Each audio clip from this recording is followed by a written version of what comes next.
민심이냐 당심이냐. 민주당의 상당수 많은 의원들이 이걸 고민하고 있지 않을까요? 민심을 생각하자니 조국 사태에 대한 반성이 나와야 하는데 당심을 생각하자니 조국이라는 이름을 언급할 수가 없는 처지가 된 건 아닐까. 많은 조간 신문들 이렇게 분석하고 있습니다. 영상으로 먼저 만나보시죠.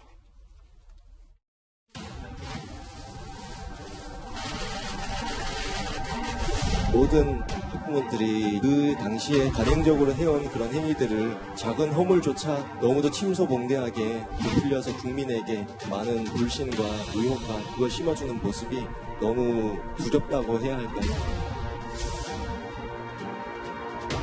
조국 전 장관이 검찰개혁의 대명사라고 생각했습니다. 하지만 그 과정상에서 수많은 국민들이 분노하고 분열되며 오히려 검찰개혁의 당위성과 동력을 잃은 것은 아닌가 뒤돌아보고 반성합니다.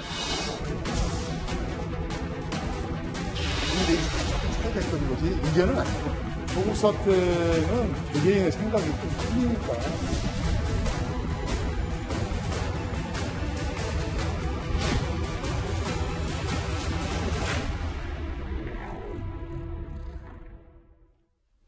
민주당 쇄신로 또 조국이 그 길을 막고 있나. 방금 보신 영상의 마지막 제목이 바로 그 제목이었습니다. 보셨듯이 초선들의 입에서는 조국 사태에 대한 사과가 나왔지만 과연 재선 의원들의 입에서 나왔을까요? 들어보시죠. 오늘 공감대 형성 두 가지만 정했습니다. 첫 번째는 이제 소선원들 강단의 내용에 대해서 같이 동의하고 또 힘을 실어주겠다. 두 번째는 이제 반대 논리에 반대 진영이 있는 분들의 목소리를 경청해서 당의 쇄신의 역할을 할 수 있는 그런 재료를 쓰겠다. 내부에서 나온 얘기 중에서 조금 이견이 있었던 부분이 있나요? 예를 들어 조국 사태에 대한 문제의식에 대해서는 문제의식들이 조금 차이가 있었던 거지 이견은 아니고 이 자리가 혹시 또 내부 비판의 자리 또 내부 분열의 자리로 혹시 비춰질까봐 그 걱정하시는 분이 계시더라고요. 오늘 전혀 그런 분위기는 아니었고요. 조국 사태에 대한 얘기는 나온 거는 맞다고들 하시는데. 여러 논의가 있었어요. 조국 사태는 개개인의 생각이 좀 틀리니까. 자, 국회반장 출신의 이재명 기자, 결국 조국 사태에 대해서 사과를 할지 반성을 할지에 대해서는 이견이 있었다는 얘기군요. 그렇게 봐야겠죠. 예. 물론 뭐 조국 사태에 대한 입장이 표명돼야만 뭐 반성을 한다 이렇게 볼 수는 없겠죠. 그리고 조금 전에 얘기한 것처럼 재선 의원들도 모임을 갖고 어떤 진영 논리에 매몰돼 있었던 것에 대한 스스로의 자성이 있었기 때문에 뭐 여러 가지 이제 성찰의 얘기가 오갔다 이렇게 볼 수 있지만 뭐 이번 재보궐선거의 결과 이 민심의 준엄한 평가 자체가 결국은 뭐 부동산 민심도 크게 작용했겠지만 결국은 거슬러 올라가면 어떤 위선, 내로남불의 문제를 지적하지 않을 수 없고 그 문제의 시작점을 조국 전 장관 사태에서 찾지 않을 수 없는 거죠.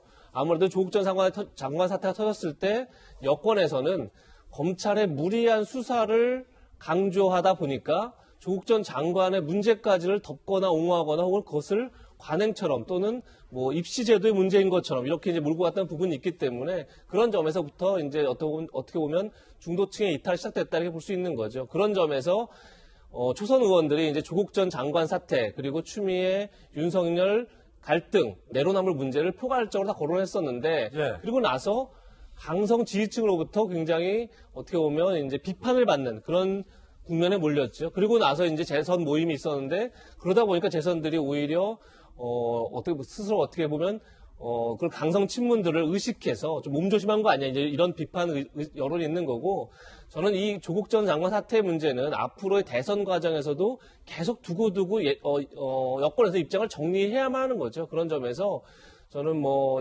당 비상대책의 차원에서 혹은 또 새로운 지도부 차원에서 이 문제를 매듭짓지 않고는 계속적으로 오히려 내분의 하나의 어떤 요소가 될 수 있다 이런 생각이 듭니다. 그러니까 누구든지 저쪽에서는 물을 수 있다는 거예요. 조국 사태에 대해서 어떻게 생각하느냐. 조국 전 수석이 잘했다는 거냐. 이에 대한 입장 정리가 명확해야 사과를 하든 반성을 하든 쇄신을 하든 할 수 있다. 그런데 지금 거기에서 막혔다. 이렇게 볼 수 있는 거죠. 자, 그럼 박수현 홍보소통위원장님. 물러난 지가 언젠데 조국 전 장관이 당 쇄신까지 가로막는다라는 분석이 나올 정도로 당내에서 그렇게 존재감이 큽니까?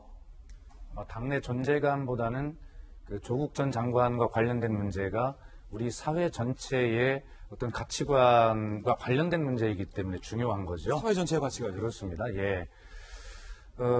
지금 현재 이제 초선 그룹들이 이야기가 그 재선 이야기가 나왔잖아요. 그런데 제가 당에 일관되게 말씀을 드리는 것은 반성을 하되 정말 질서 있고 가혹하게 해야 된다라는 것입니다. 그래서 지금 현재 이제 도종환 비대위 체제가 4월 16일 원내대표 선거 때까지이기 때문에 한 일주일 정도 되잖아요. 예. 이 비대위 체제가 민주당의 반성과 쇄신을 정리할 수는 없습니다. 결과적으로 제가 볼 때는 4월 16일 원내대표 선거가 끝나면 5월 2일 날 전당대회에서 당대표 뽑히기 전까지 그 시간까지 아마 이 반성문을 체계적으로 잘 정리를 해서 국민께 뭐 초선이다, 누구 개인 어떤 의원이다 이런 이름이 아니라 민주당의 이름으로 된 그런 잘 정리된 반성문을 정식으로 국민 앞에 드리는 시간이 있을 것이고 지금 그것을 향해서 나가고 있다. 원내대표가 뽑히면 이런 의견들을 다 모으고 모아서 정확하게 민주당의 현재 생각을 국민들께 보고 드릴 것이다. 뭐 그렇게 될 거고요. 뭐 조국 문제만 이야기를 하면 그렇습니다. 그런 어떤 여러 가지 과정들을 다 듣고 들어서 민주당이 어떤 입장을 정리할 것인가가 이제 좀 기다려 주시면 좋겠다. 아직은 결론 못 냈다. 지금 현재 저런 이야기들은 과정 중에 있는 것이고요. 그래서 저기 그 반성문에 백서에 어떤 내용을 담을 것인가라고 하는 것을 최종적으로 국민들께서 보시고 판단을 해 주시면 좋겠다. 지금은 과정이다. 이렇게 말씀을 드립니다. 예. 한겨레 신문은 쇄신 방안 없이 쇄신만 외쳤다. 경향신문은 아직도 민심의 간극을 좁히지 못했다. 조선일보, 동아일보는 조국 사태의 쇄신이 막혔다. 라는 보도들을 지금 이 대목에서 쏟아내고 있는 건데